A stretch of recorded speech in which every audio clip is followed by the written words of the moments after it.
Milliy tiklanishdan milliy yuksalish sari g'oyasini keng targ'ib etish, jamiyatda sog'lom dunyoqarash va bunyodkorlikni umummilliy harakatga aylantirish hamda Surxondaryo viloyatidagi tarixiy qadamjolarni o'rganish maqsadida Termiz davlat universiteti yuridik fakulteti talabalari o'rtasida sayohatchi talabalar klubini tashkil etish yuzasidan qo'shma dastur tasdiqlandi.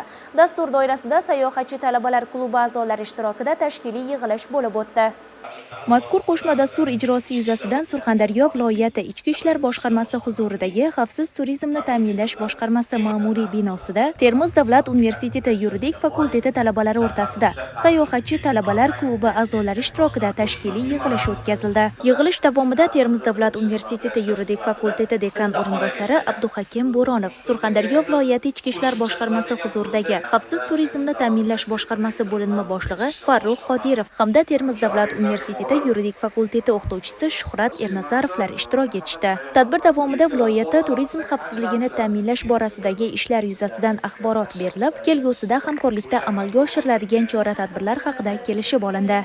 Surxondaryo viloyati Ichki ishlar boshqarmasi boshlig'i hamda Termiz davlat universiteti rektori hamkorlikda imzolagan memorandum doirasida Surxondaryo viloyati Ichki ishlar boshqarmasi xavfsiz turizmni ta'minlash boshqarmasi hamda Termiz davlat universiteti hamkorligidagi qo'shma reja imzolandi. Ushbu qo'shma reja doirasida Termiz davlat universiteti yuridik fakulteti talabalari o'rtasida sayohatchi talabalar klubi tashkil etildi. Ushbu klub a'zolari tomonidan Surxondaryo viloyatida joylashgan tarixiy qadamjolarga tashrif buyurishlari orqali, demak, ushbu tarixiy qadamjolarni tarixlarini o'rganish, kelib chiqishlari va ushbu obyektlarda aksiyalar, Yashil makon prezidentimiz tomonidan tashkil etilgan Yashil makon aksiyalarini o'tkazish orqali joylarda ekologik harakatlarini, tozalikka e'tibor berishni namuna bo'lishga chorlaganmiz.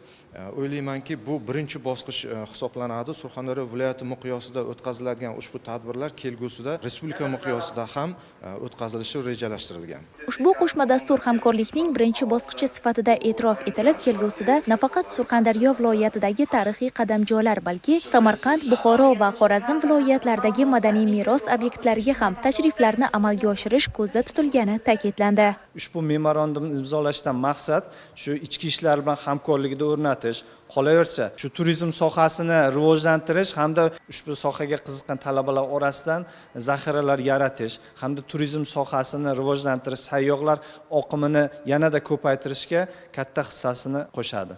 Mutasaddilar ta'kidlaganidek, bunday tashabbuslar yoshlarning bo'sh vaqtlarini mazmunli o'tkazishga, sog'lom fikrlashga, bunyodkorlik va vatanparvarlik ruhida yashashga undaydi. Zero bugungi kun talabasi nafaqat bilimli, balki faol, izlanuvchan va o'z kelajagi uchun mas'uliyatli ham bo'lishi zarur. Ushbu memorandumni imzolashdan maqsad talabalar o'rtasida, ya'ni tarixiy madaniy joylarda yanada rivojlantirish, tarixiy madaniy joylar bilan tanishish dasturi amalga oshirilmoqda hamda Termiz davlat universiteti yuridik fakulteti talabalari o'rtasida sayohatchilar klubi tashkil etildi. Aziza Islomova, Xolmat Ne'matullayev tafsilot informatsion dasturi uchun maxsus tayyorlandi.